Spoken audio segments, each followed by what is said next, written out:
or paying attention to how, how different concepts and ideas or practices have changed over time, where there might be important parallels or disconnects, and so can be kind of important hubs for connecting ideas that otherwise aren't things that can be high priority given the nature of research. So that's how I think in general about a central way that philosophy contributes to these projects. And as Anna mentioned, if this goes forward, a central theme in a lot of my research is doing that kind of work for what is the concept of the memory trace or the engram, a sort of central idea of this being, I'll say more about it in detail as I go on, but just the idea that there's something that is retained, that is part of how responsible for or makes possible the act of remembering information from one's past, right? And I'm interested in this concept in a lot of different ways. I'm interested in the arguments that philosophers have given for why there must be these things and what they might be like, that go all the way from Aristotle and even Zeno up through contemporary philosophy. I'm interested in the ways that false memory research has made people less interested in this kind of a framework in psychology. I'm interested in how far this kind of trace or engram concept extends to organisms beyond humans and the kinds of animals that we study, whether we should think about it in context beyond that. And I'm interested in the way I'll be talking about it today in how this concept has been reinvigorated and sort of reactivated by a lot of recent work in cellular molecular neuroscience on the engram. And so in talking about that project in particular, I'm inspired and sort of guided by a quotation from two other philosophers of science, Paul Griffiths and Carola Stotz, when they say that we should think of scientific concepts as being tools for research as much as glassware, microscopes, automated sequencers, et cetera, right? And sort of expressing the idea that the ways that we conceptualize the phenomena that we're interested in, I'm using we here, even though I'm not doing it from that perspective, but the way that we conceive of those kinds of central concepts plays a really critical role in the kinds of questions we ask, the ways that we analyze that data, and so on. And so a kind of fast version of the central idea I want to get across today is that in this, what I'm calling a sort of Engram Renaissance in recent cellular molecular neuroscience, there's been a whole lot of development to the actual investigative tools by which those mechanisms of memory are studied. And I think that a really important complementary contributor to that is increased development and refinement of how we think about what the corresponding concept is. And that's what I'm going to try to convey. And so maybe that's of interest to you because you study memory or because you do some of the related cellular molecular work, but I hope even if you're coming from other areas that it might serve as a kind of example of the ways that paying closer attention to the sorts of concepts and the way that they're invoked and the ways that they change over time in different research programs can be useful for generating new ideas.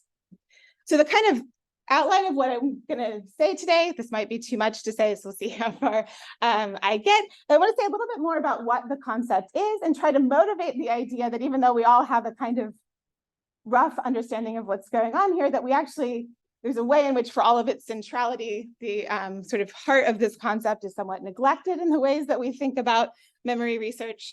Then I'm going to talk about the sort of resurgence of interest focusing on the engram and say, not only is it's not interesting only for the kinds of results and discoveries that are involved in this, but really particularly the way there is this rebirth of the engram concept.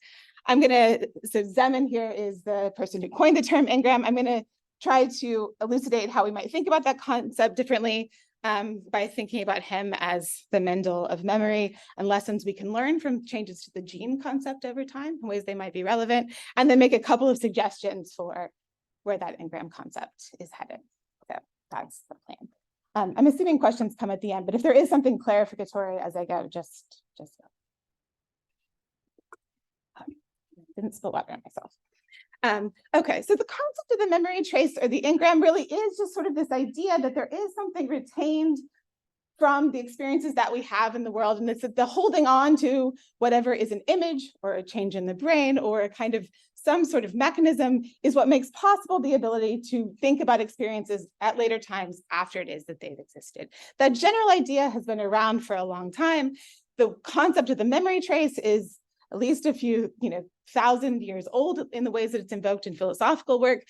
The word engram is much newer. It's coined in the early 20th century. for the purposes of everything I'm going to say today, you can just treat them as synonyms. People often use them interchangeably. They might not be fully interchangeable, but that doesn't really matter here. And a kind of central, easy way to a sort of nice characterization of the basic idea of a memory trace comes from the recently deceased Endel Tolving. I like this quite a lot when he says, event happens, a person experiences it, memory traces are laid down representing the event. The past vanishes and is replaced by the present. The memory traces of the event continue to exist in the present. They are retrieved and the person remembers the event. This, in a nutshell, has been the understanding of how memory works. It's simple and straightforward. There's no need or room for magic or marvel. And you might think like, yes, in some sense, that's right, that like maybe there's no need for magic or marvel, but there certainly is a need for more actual explanation of how that happens and an understanding of what this sort of thing, non-mysterious or non-marvelous entity is that's making this kind of thing possible. And I think there's a way in which the centrality of this idea over time has made it sort of so interwoven into how people think about memory that it often doesn't get the sort of full attention it deserves to get further scrutiny in terms of its details. And so I'm not going to be able to argue for that fully today, but I'm just going to give a couple of sort of anecdotal suggestions to motivate that kind of idea.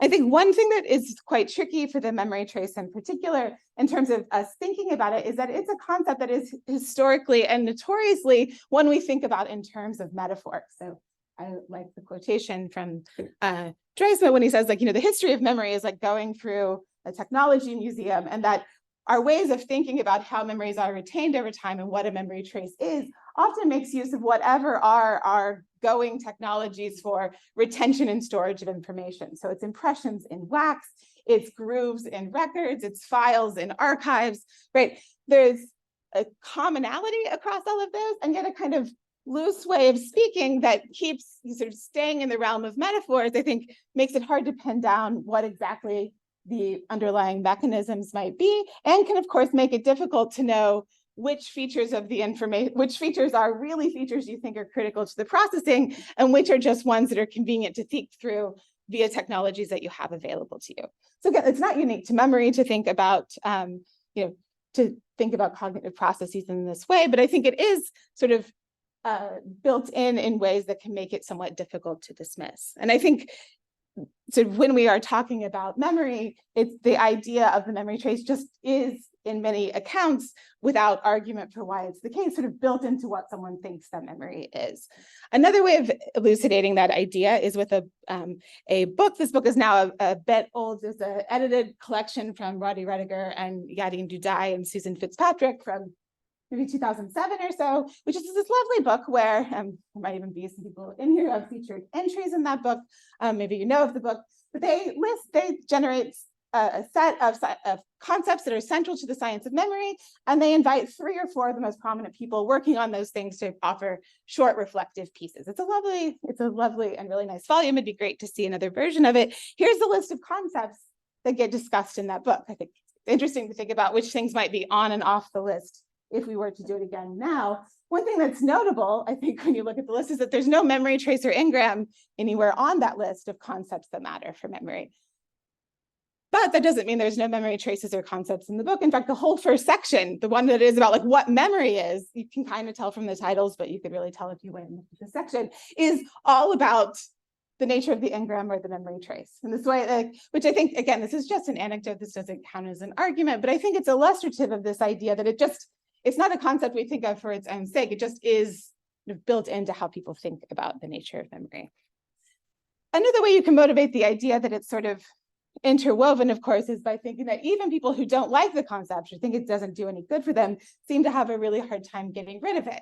And a way that I like to demonstrate this is with a quotation from Carl Lashley, which often people prior, at least to more recent Engram work, if you knew of the concept of the Engram, you might have known of it from Lashley, who engaged in extensive searches for the Engram, looking for correlates of particular learned behavior and showing that he couldn't find any particular piece of cortex that was sort of necessary for the performance of certain tasks, mostly in rabbits. But the rather performance was a function of how much cortex was involved or removed. And so in sort of advocating for this idea that there is no engram, that he searched endlessly for it and it can't be found, even he has this sort of quote where he says, like, I sometimes feel that in reviewing the evidence on the localization of the memory trace, but the necessary conclusion is that learning is just not possible, right? The idea is so central to the concept that if I'm going to give up on the thing, then I'm going to have to give up on memory and learning as well, right? So again, just some ways of illustrating that it's an important idea.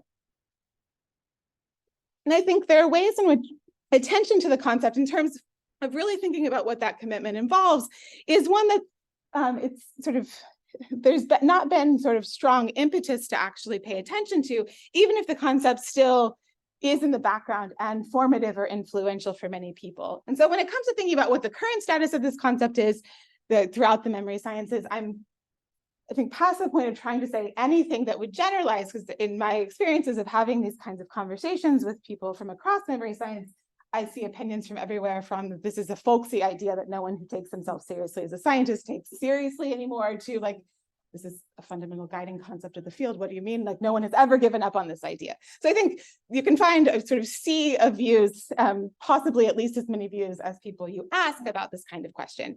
But I do think there are some trends or tendencies or features of the literature that, while not sort of are like not arguments against traces or ways of necessarily advocating for alternative conceptions or the idea that it isn't relevant, but there are at the least ways of shifting focus or engagement such that it's not something about which one needs to reflect on extensively or sort of stake out commitments to in the way that you're investigating problems. And one is to think about sort of distinctions that are sort of broad general distinctions made in the investigation of memory between kinds of memory, where we get a distinction between episodic and semantic memory, again, sort of loosely characterized as the distinction that we get from Tolving, right? Where we're making a distinction between episodes, perhaps things remembered from a first person or autonoetic perspective, and semantic information, sort of the difference between remembering, adopting my dog Zippy and remembering that like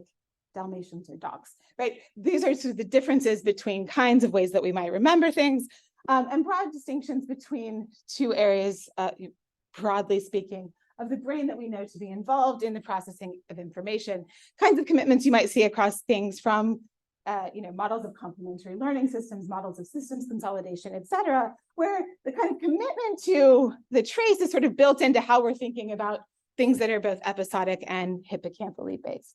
And there are broad trends in a lot of that research that, again, aren't always or necessarily arguments that there aren't any traces, but they're ways of being interested in things that take you away from that focus. One is particularly in the study of episodic memories, that a thing that has been prominent over the last few decades, although maybe in some respects is receding now, I think is interesting to think about, is that the focus on false memories, the discovery of the extent to which your memories can be manipulated and distorted in certain contexts, has really led to it's led to thinking that the central primary explanandum, the thing to be explained about your episodic memory capacities, is how you manage to get things wrong in ways you, me too, all of us are not great at keeping track of, right? That those are important things to explain, and an emphasis on the constructive processes that can explain that process. You might still think that there are traces there being constructed or manipulated, at least on some views, but the emphasis is not on that aspect. The emphasis is on the other features. And so you kind of get a move away from the need to pay attention to or make much sense of that.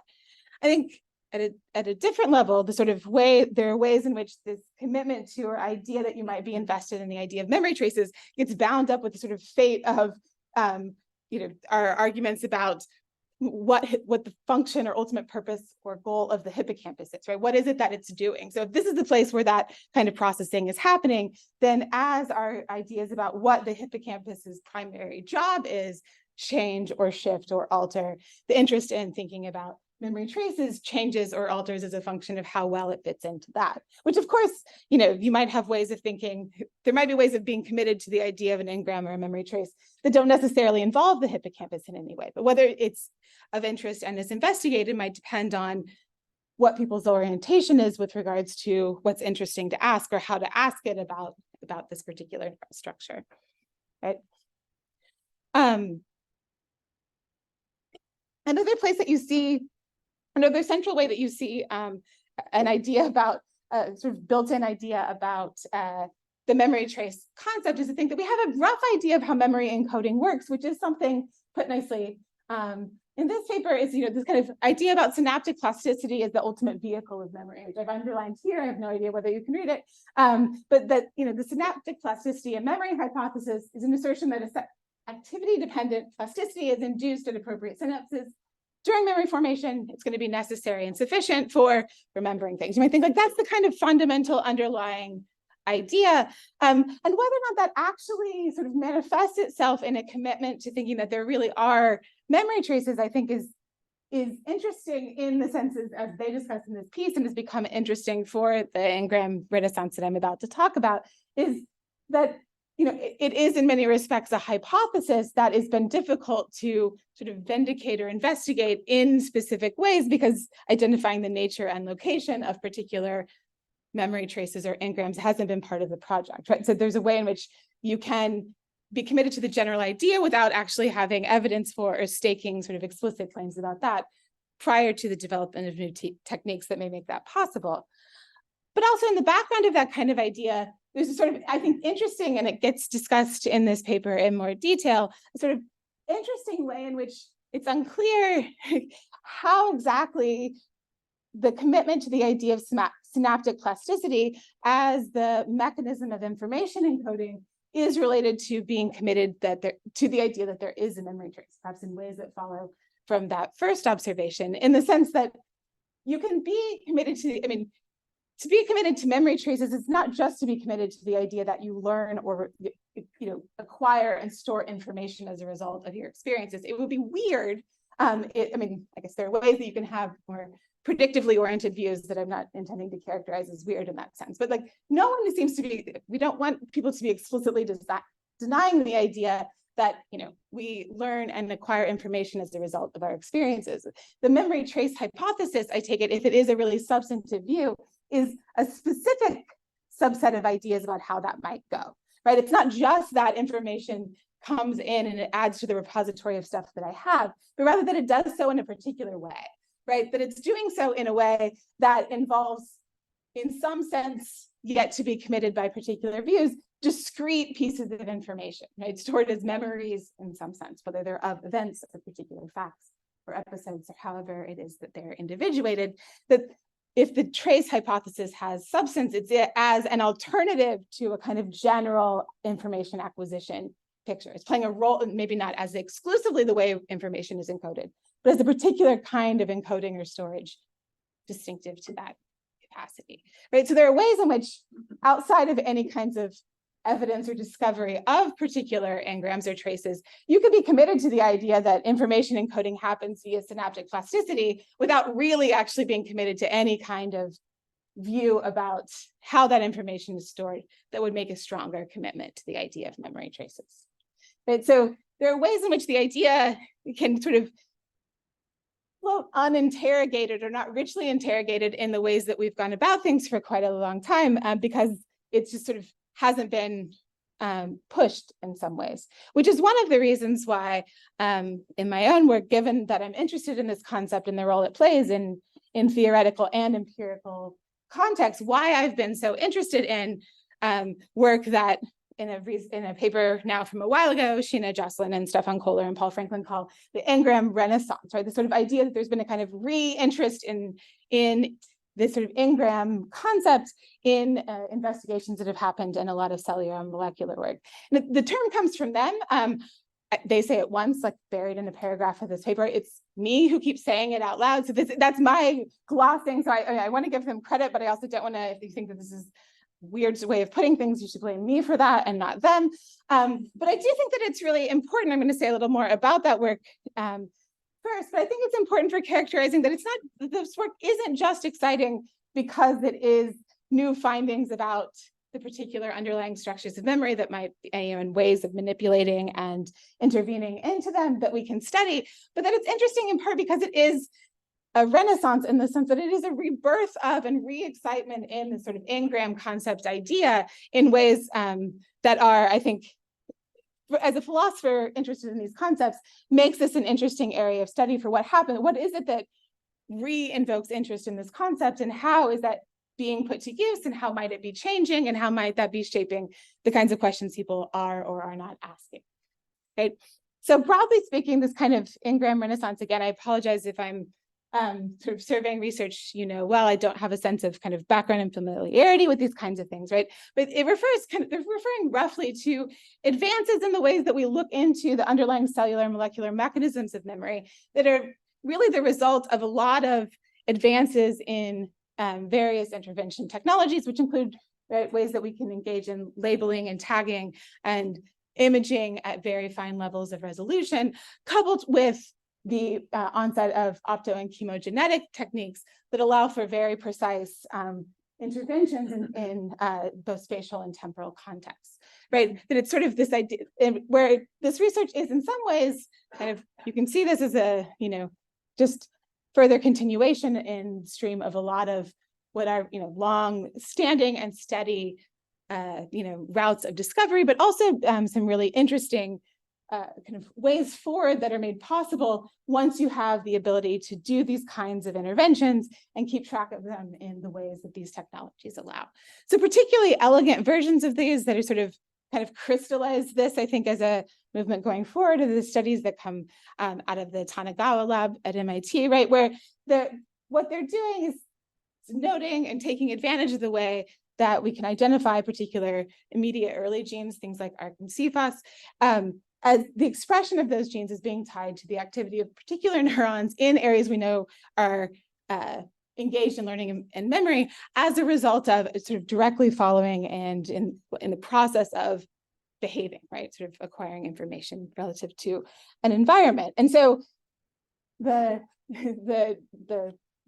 hack, that's not the right way to think about the way that this gets put to use with optogenetic techniques in particular is to engineer those immediate early genes such that they'll express these opsins so that the neurons that are active when you learn or undergo an experience then express this light sensitive protein such that you can then later reactivate that memory, not by taking an animal back to its original context, but by quite literally, at least in terms of an LED, like flipping the light switch, right? That you can reactivate the memory, reinstate the memory by via light. Right? So here's a kind of my crude, apologies, version of how this goes is that you have a mouse, this is a mouse, in some of the very basic proof of concept studies, who has been genetically engineered in this way such that those immediate early genes are going to release that opsin. You've held them on doxycycline, an antibiotic that will stop the expression of that protein until you want it, right? Up until the moment that you're going to, because this is supposed to be a schematic representation of a small set of neurons, I think here in the dentate gyrus, right? So they undergo some kind of experience. Usually this is a context conditioning, right? Fear conditioning. So they've been shocked. That's going to activate, those are the starred ones, a particular set of those neurons. They'll then express that light sensitive protein such that later when you shine the light on when you turn on the LED, right? When you give it light, that engram will reactivate or reinstantiate itself, right? It's a very interesting and cool demonstration of the way to tag and then activate particular engrams. And of course, there are lots of really interesting applications and ideas about which many people, including me, have written about.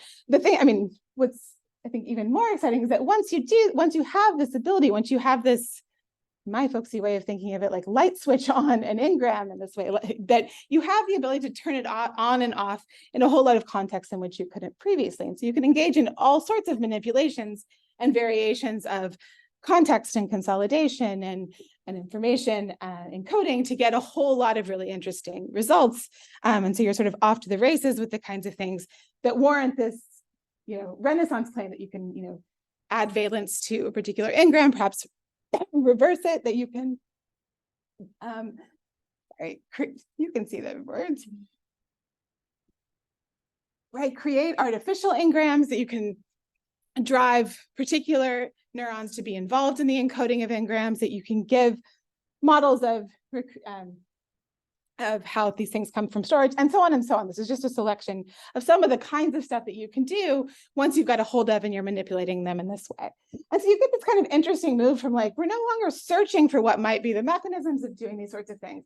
You get bold proclamations in a different paper from that same triad of researchers say like, look, not only like the search over, but like we're running this thing, right? We now have the means to manipulate and control it. From a separate paper, I sort of like this as an illustration. It's a 2020 paper by Jocelyn and Tanagawa. They have a review paper. They have a nice sort of image trying to say, like, this is the level of precision that we're talking about, right? We've got a sort of an Engram cell right next to a non-Engram cell. Like, this is the level with which we're tracking and keeping, sort of marking and tracking and committed to these sorts of ideas. So again, just to say quickly that I think, there's a lot of interest and views about a good bit of this research and the kinds of discoveries that are coming out of it. And I think it's interesting, not just because of the sorts of new discoveries and work that's involved, but in part because it is the rebirth of this idea, right? And so the term Engram, as it's being used in these papers, is a term that comes from the zoologist Richard Zeman, who was writing at the turn of the 20th century, sort of commitment that he had to this idea that there had to be some kind of mechanism in this way. In previous writings, I've sometimes said that the Engram, you can think when Zeman is posting, is sort of a scientized version of the memory trace. So that's a commitment that's long been in how people have thought about memory. He's trying to give it a kind of biological grounding in some way. And so there's a way in which in this 2015 version of review work by Jocelyn and Kohler and Tanagawa, they talk about Engram, they talk about Zeman, and they go out of their way to explain how results in the kind of this Renaissance that they're talking about, that here's his definition, and here's how work engaged in these ways meets this definition. Which, just to note quickly before, I am going to criticize this idea in a lot of ways. And I want to say, I'm not criticizing them for doing this excavation work. I think it actually is really fantastic to go back to the source and say, here's an idea and here's the way in which contemporary research is engaging with and vindicating it. So I don't have a problem. I'm very excited about that step. I just don't think it's the final step. And so I think there's reasons to challenge this work to go on in various ways. So I'm going to ask you to sort of bracket for a moment that this, or take my word for it for a moment, and I'll say more about it later, that this isn't a particularly good definition, sort of on its own merits, but especially as a reflection of what contemporary work is doing and the kind of ways that people are increasingly thinking about engrams in versions of this work. But to make that point, or sort of help to see why this shouldn't be sort of where things end up, I want to kind of move sideways for a second and think a little bit more about this guy, Zeman. So when I was first starting to talk about these kinds of things, which was around the same time that these studies were starting, where I was invoking Zeman sometimes when I was talking about memory traces, nobody, he's not a person that gets talked about very often. Dan Schachter actually has a book about him that was originally written in the late 70s and then kind of revived in the early 2000s, which describes him as a neglected pioneer, right? No one's talking about this guy. And so it's kind of hard to introduce him and characterize his role in the field. And my husband, who's also a philosopher, said, when you're talking to people about him, you should just tell people he's the Mendel of memory. That's a really easy way to go about it. And I'm loath to say so, but he was right about this, right? There's a way in which there's a real similarity to the role that Zeman plays for the engram that Mendel plays, that Mendel plays with regards to the gene, right? And that they both put forward in terms of their exploration. You don't have to worry about this in detail, but that for both of them, they postulated that there had to be some kind of entity, a gene in the case of Mendel, an engram in the case of Zeman, not because they'd seen it, not because they'd found it, not even because they had an idea of where it was. In fact, Zeman goes to great lengths to explain why he thinks it's impossible to ever figure out where it's going to be, right? But they think look, given the nature of these phenomena, there has to be something here. And here's a set of laws that kind of give you a sort of functional description of the thing in question. So this works kind of nicely as a first pass of, maybe telling you who Zeman is, something that's becoming increasingly less necessary because as this Renaissance goes on, more and more people cite him as someone I've had citation alerts up for more than a decade. It went from literally a hit every 6 months to hits nearly daily, right? This is now someone that people cite pretty quickly, whether they've looked at what someone has to say or not, when they're invoking the idea of memory traces or mechanism or engrams. And so maybe it's no longer needed as a way of introducing Zen to broader audiences. But as I started thinking about this further, about the kind of definition of the engram that is put forward as a kind of vindication of his view, and the ways in which work, even as that definition was being put forward, was starting to challenge whether that actually is the conception that people in this field are working with, or ways that it's changed, and what to do about that, I started thinking about whether or not there are ways that you can push this analogy further or get further mileage out of the similar role that the concepts play in these particular fields. And that's why thinking a lot more about the concept of the gene. So the ways that we understand what genes are, or even whether it makes sense to use that as a kind of unit of information anymore, our gene concept has undergone multiple significant shifts since Mendel, right? No one needs me to tell them that. But a lot of philosophers of biology and philosophers of science have been a part of conversations and investigations about thinking about how that concept has changed over time, right? What are the relations? So what are the distinct ways that we've thought of what the gene is, and how are they related to one another, and how do those various concepts guide and inform and play a role in research?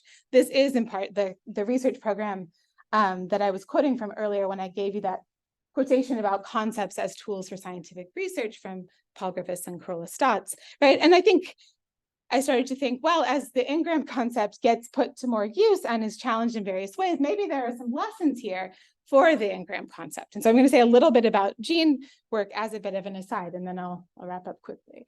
So Griffiths and Stotz, in their sort of, I'm drawing directly from an extended project they had of exploring this concept and working with various geneticists on the ways that they think about it. And they say sort of nicely, like, the gene began its life as an intervening variable, right? And this is sort of their way of saying, like, it's something that Mendel postulated without sort of theories about a mechanism. And eventually, right, we get to a material molecular conception via DNA and the central dogma and all the rest. And a topic that geneticists, but also philosophers and historians of biology spend a lot of time worrying about or thinking about is, what's the relationship between this original thing and this later thing? Like, how do they actually connect with one another? And there are lots of views, but a view that comes from, is sort of advocated strongly for by Griffiths and Stotz, is that it's wrong to think of it either as a pure reduction or a pure replacement. And that clearly most of the ways that we now think, or at least for a long time have been central to the ways that we think about the gene,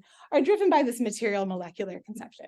But there are parts of the Mendelian conception, particularly treating certain chromosomal segments as alleles, that don't fit into, that don't reduce to, and aren't directly a part of this project.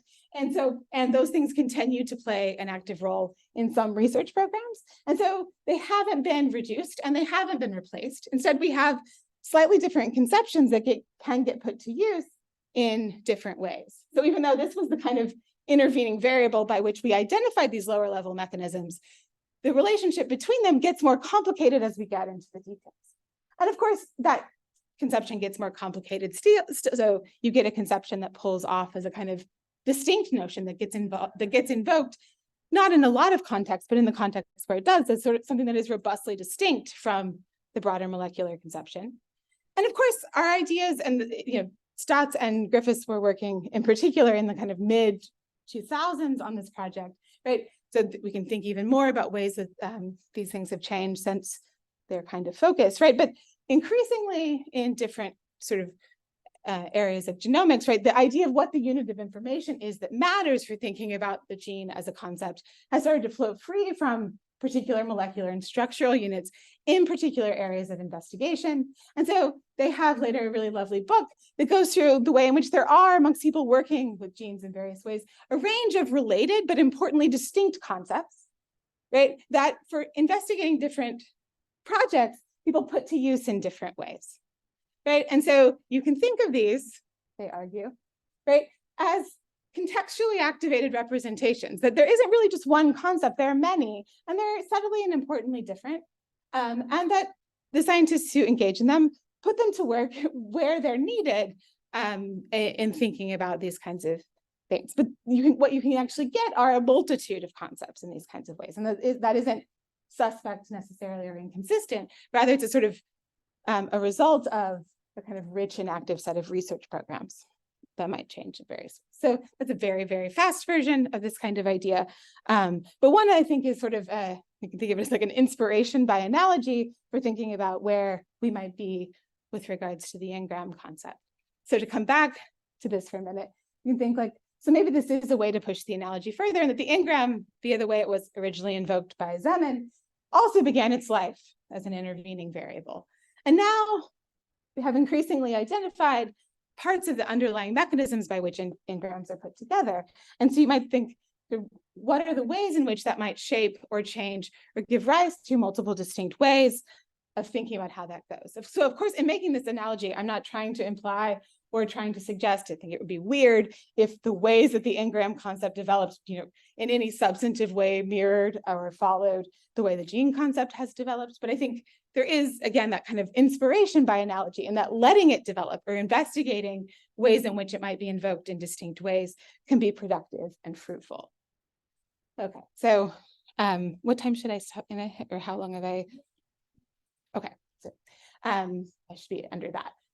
So if we think about, this is just to return to the original definition that the Johnson and colleagues extract from Zeman and say is sort of vindicated by the work that they're engaged in. And this, basically as this paper is being written, if not previously, right, there is work being done on these kinds of engrams that challenges the idea that these are the 4 criteria for finding an engram, that it has to be retained, susceptible to ekphory, that it has content, and that it's dormant in between. So just some examples of ways that it's challenged. There is within this literature a lot of work on what are sometimes called silent engrams. So the idea that you can, engram cells can enter into a state where they actually don't reinstantiate themselves in standard context, but you can still optogenetically reactivate them. So in cases where you've tagged one of the engram in this basic method that I was showing you earlier, maybe you do that along with a standard process for disrupting consolidation. So you give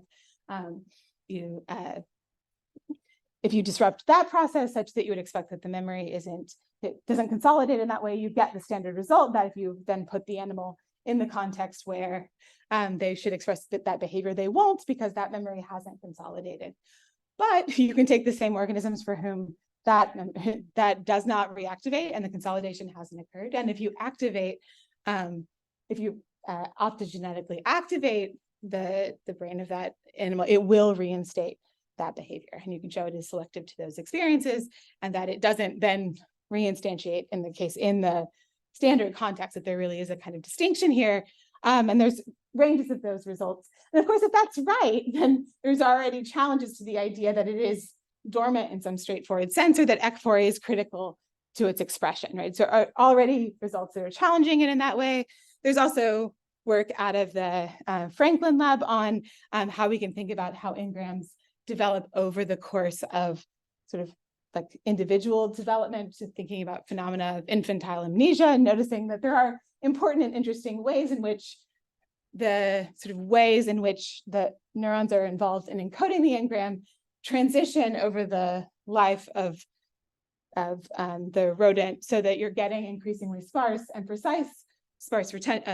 coding and precise retention as it gets older, in ways that aren't the kinds of divisions and distinctions that there's room for making sense of. If you want to only treat the more sparsely formed ones as engrams in a proper sense, there isn't a way in which these kinds of commitments allow this sort of thing. So you have sort of tension in whether this is really the concept that's at work, or the idea that's here, besides in its roughest way, right? And there hasn't been a great deal of explicit discussion of these kinds of things as challenges. So one thing that really isn't happening, despite some of the kind of early trotting out of Zeman in this explicit way, is a kind of explicit engagement with the ways in which these things might challenge or refine the view.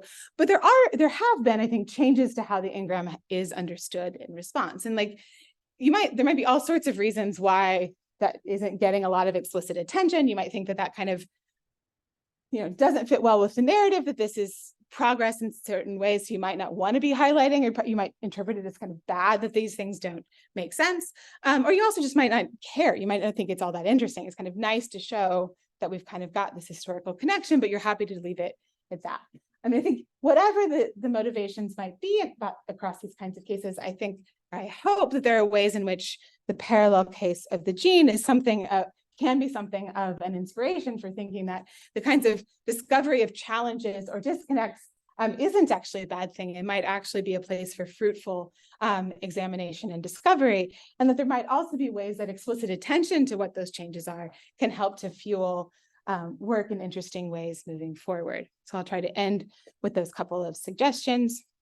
So I think if we pay more attention to it, right, we can pay attention to or notice ways that the contemporary work really is dealing with a different or a changed concept and research questions around it. So these are the two things that I'll say. So if you think back about the original research question as it maybe comes from Zeman, this idea of the engram as a kind of intervening variable, it is a kind of functional description of the thing that you're looking for, and a description of the engram, at its edge. Like, it's the thing that will be there as a function, it'll show up at encoding, you'll be able to get to it at retrieval in the middle. It's just there. The thing itself, I mean, if you think like as a definition of the engram, the whole engram is here, and it's the thing that nothing is actually said much about in the definition of the thing that we care about. And one of the things that I think, this is something a point I've tried to make in a recent review paper, is that part of what's interesting, or a central way that the current research is interesting, is that this isn't always the greatest term for how to make sense of it, but what's interesting about the kind of research you can do now, especially with these chemo and optogenetic techniques, is that they're not just sort of identifying the engram, but tracking it across its lifespan, right? They're inside of it now, not sort of functionally characterizing where it might be. And so they're like, what was the kind of the black box, if you want to think about it that way, what is the kind of dormant phase, is now an active and interesting and possibly multiply variegated, right? There might be lots of different stages or distinctions we can draw within that. And of course, what comes along with that, if our real research question now is like about the thing itself and looking at it over time, from how it is formed to when it's retrieved and how it changes in various ways, then you have a lot of questions. This becomes like a philosopher's wheelhouse. And like, how are you going to individuate these things over time, right? How are you going to what are the properties by which you will track it? You need new ideas about those. Aren't involved in the kind of functional general characterization that you get from Zeman, right? You need a way of thinking about, like, how am I going to know? So is it going to be, if I get 80% of the same cells to reactivate, am I going to consider this the same one? If I get the same pattern, but I get it in a different set of cells, am I going to consider that the same one, right? What are the ways in which I'm going to say are what matters in that constancy across the project, which is an exciting stage of research to be at, but one that requires, I think, explicit thought about how, in ways that weren't previously necessary, for how that relates to what the concept itself is. And I think, so that's to, go back. So I think that hasn't been sort of explicitly asked in that way, in ways that I think are important, but actually do show up in research in various ways. And I think when people restate the engram concept now, there's less focus on the details of the definition as given by Zeman, but ways of talking about it that still cite him and are indebted to him. But in this review is a 2020 review from Jocelyn and Tanagawa. I won't go through it in detail, but basically the idea, they're echoing a lot of what Zeman has to say in terms of thinking of it as an online, an enduring physical or chemical change as a result of learning.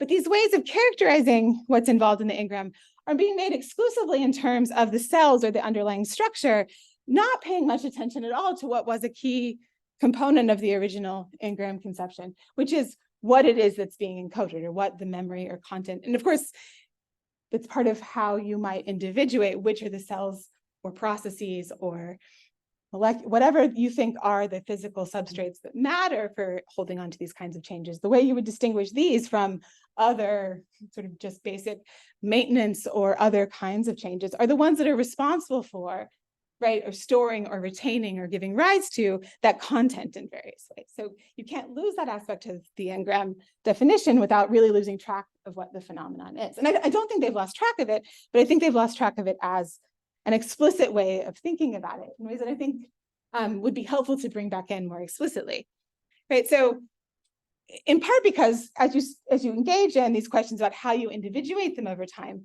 as with the precision you have from the kinds of tagging and imaging and tracking techniques that are now available, you can identify lots of different things that you can keep track of. You can keep track of the ways in which immediate early genes might play multiple kinds of roles, or the ways that there are distinctions between what are actual synaptic connections and broader changes in the overall synaptic wiring. Oh, I didn't put the citation there. Sorry, that's a paper from Thomas Ryan's group, right? Or whether you want to actually think that what's doing the work is information at the molecular level, right? And if you want to start to ask questions that would individuate or adjudicate between these, then you have to think about not just the structure of the engram, but the sort of content portion of it as well. The ways of keeping track of which ones of these might work involve not just thinking about what are the underlying mechanisms, but which ones might actually be doing the retaining or the supporting of retention in the right kinds of ways. Right? And so I think it's important for noticing that there really are, I might not have time, I don't have time to say this in more detail, but the concept of the engram has, interestingly, these two very important components, and that we're thinking that it is some kind of underlying structure that is supporting particular contents or pieces of information. And that, more generally speaking, when investigating kind of underlying mechanisms of memory, you can be investigating it in ways that are driven by keeping track of that structure over time, as you're asking about its individuation, or by keeping track of its content. And in investigating it, it's easy to switch back and forth between different framings for that question as a function of whichever sort of paradigm or question that you're after. So if you're trying to keep track of a structure over time, you've tagged it and now you're keeping an eye on it, you might interpret changes that you see in the behavior or the content, right, as the memory being degraded or updated or refined in some kind of way. So you might think, well, I'm holding on to the structure, this is the engram, and everything I see as a change in content is a way that the content of that engram has changed. But other investigative techniques are ones where you track the content. You say, I'm going to put the animal back in this context. I'm going to see how often I can get this behavior or this information to reactivate. And I might notice oh, it was here and now it's here, right? It's moved, particularly which neurons are involved in supporting it. Perhaps it's moved from one brain region to the other as we think in systems consolidation. And so you might think, what I should do if I want to keep track of the engram is I should track the content. Right? And then any changes in the underlying structure, I can interpret them as drift, or maybe some kind of refinement, or increased sparsity, or some kind of migration, right? And those are different kinds of assumptions one can make based on which one is sort of leading the way that you're individuating things. And at this point, I don't have any reason to say one is preferable over the other, only just that it's important to note that they're different and might actually lead to very different ways of thinking about what the fundamental features are, or what of engrams in those kinds of ways. So it matters to think about, I'll just stop there, that it matters to think about what's actually in the engram so that there can be precision in the ways that we think about the content, in ways that map the kinds of precision that are available in terms of how we think about and are now able to investigate the underlying structure. So I tried to say a lot of things there about the ways that these tools matter for research, and that this concept needs more attention, and we can demonstrate that now by thinking about the ways that it can contribute to these questions. Okay, so I'll stop there. Sorry, thanks.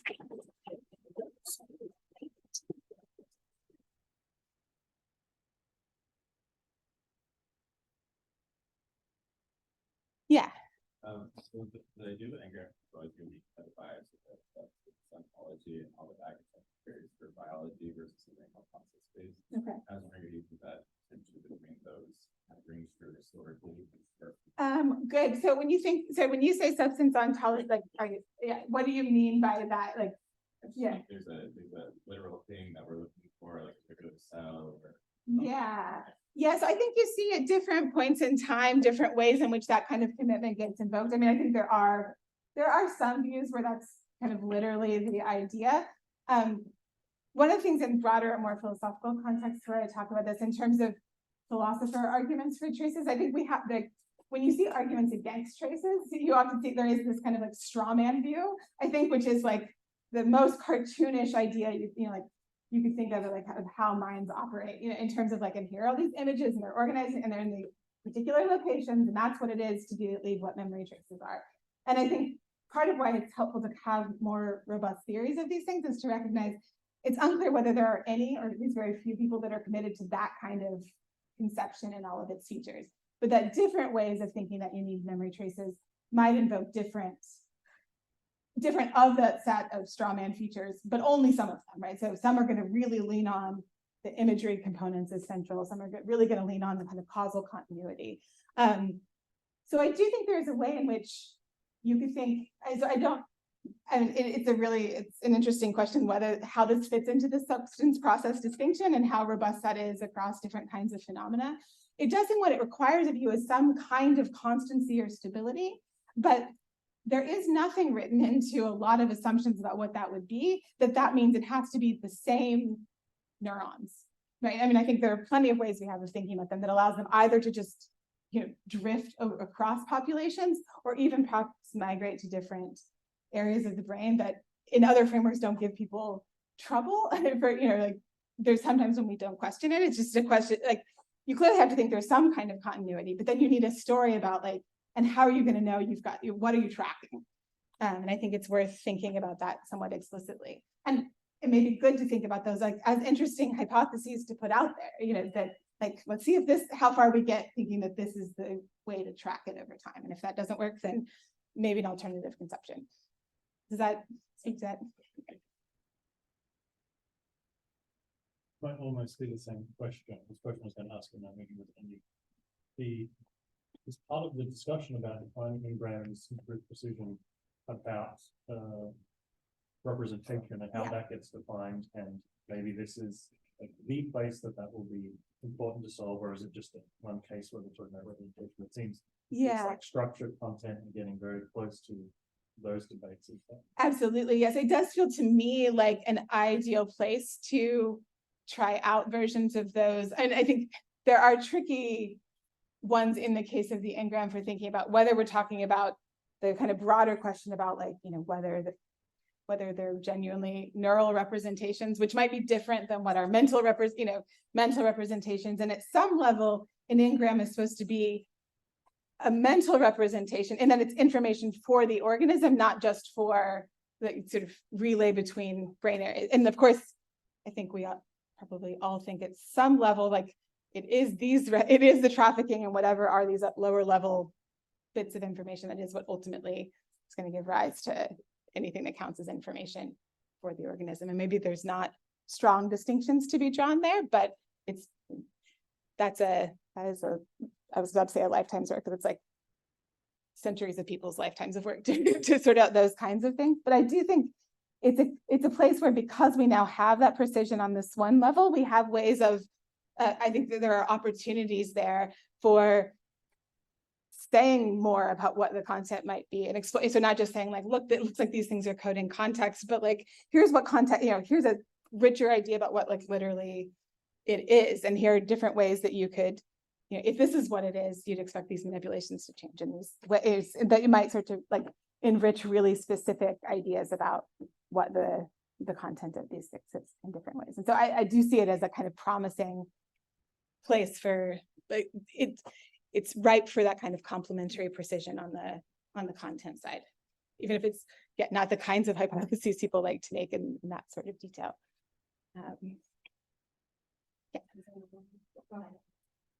Oh, hey. Yeah. Okay. I feel like some of my memories are very brief moments of time. Mhm. Some are summer Yeah. days or weeks. Mhm. But while you're laying down the memories, we don't know which of those are going to be formatted as. Yeah. What do you think is going on there with restructuring them after the fact? Yeah, it's such a good, it's a super good question. That's what I hope other people want to figure out. But I do think it does kind of, I was talking about this earlier in the kind of ways that there is a trend now to think event segmentation is going to solve this for us. And I think that it is very interesting and useful, but it's also just a way of renaming that it's a big problem, how it is we carve these things up, and lots of things guide us in different contexts to do that in different ways. So yeah, I don't know if there's an answer across all.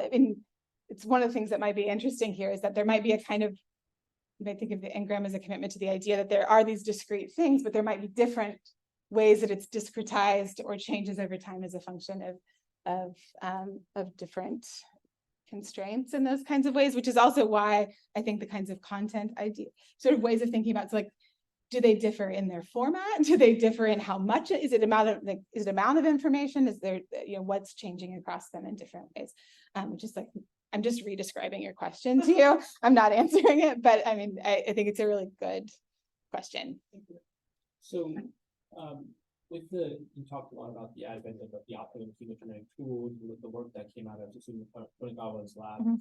like showing like behaviorally this kind of, you can kind of identify and tag this engram.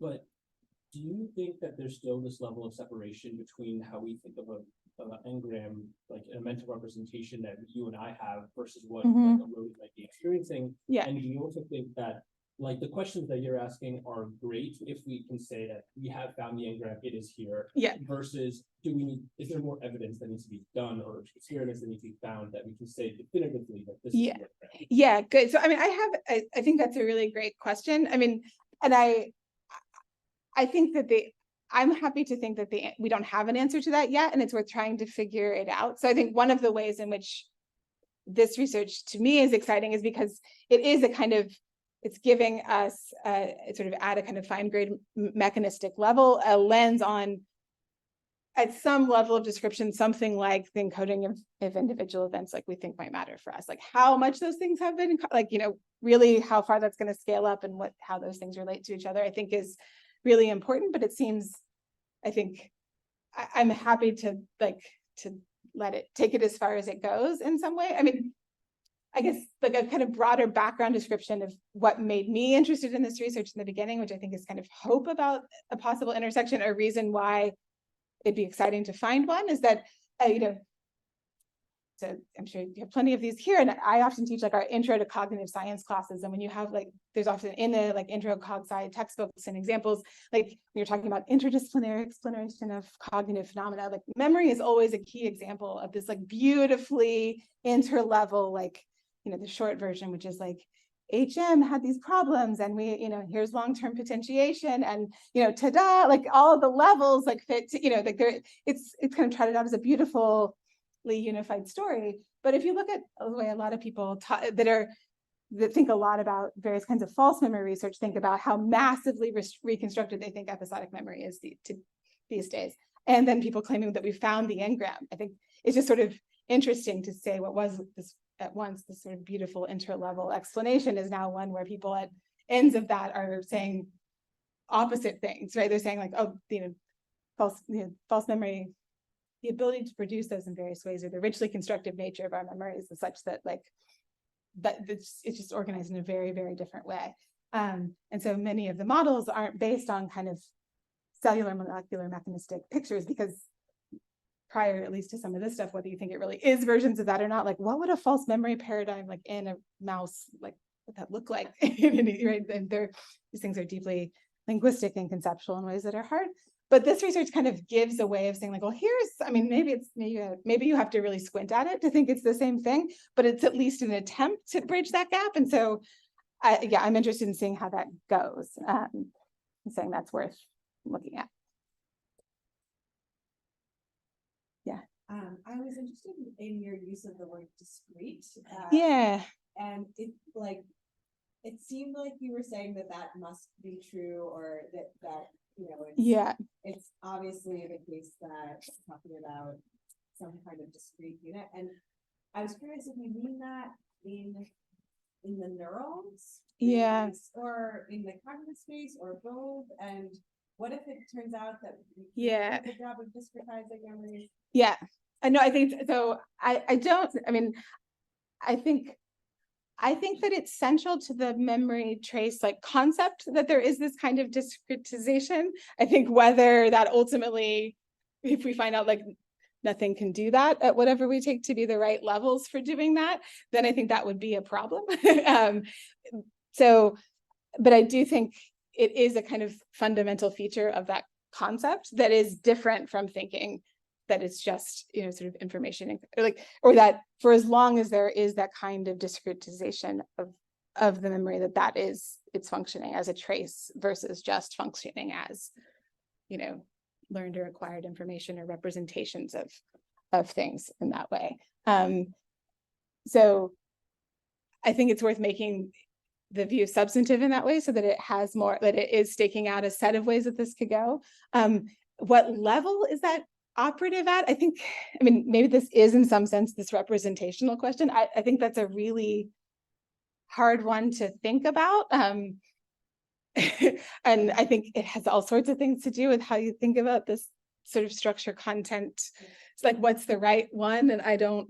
Engrams overlap, we know that. Yeah, no, of course. Yeah. So like it could be, I mean, so that's part of the using of discrete in a way that could be, you know, this could be, it means that there's sort of like, there is, seems to me like if that's part of the organizational structure, part of what you're wanting is that, you know, the retrieval or activation of individual instances is still possible amongst multiple such related instances, whether that's, I mean, so there might be all sorts of ways of doing that, you know, where there is some kind of, as long as that discretization exists at a level that like functionally makes that possible, then that would be satisfactory of that, whether that, like, that could be very consistent with neural overlap or content overlap or, yeah, various kinds of things.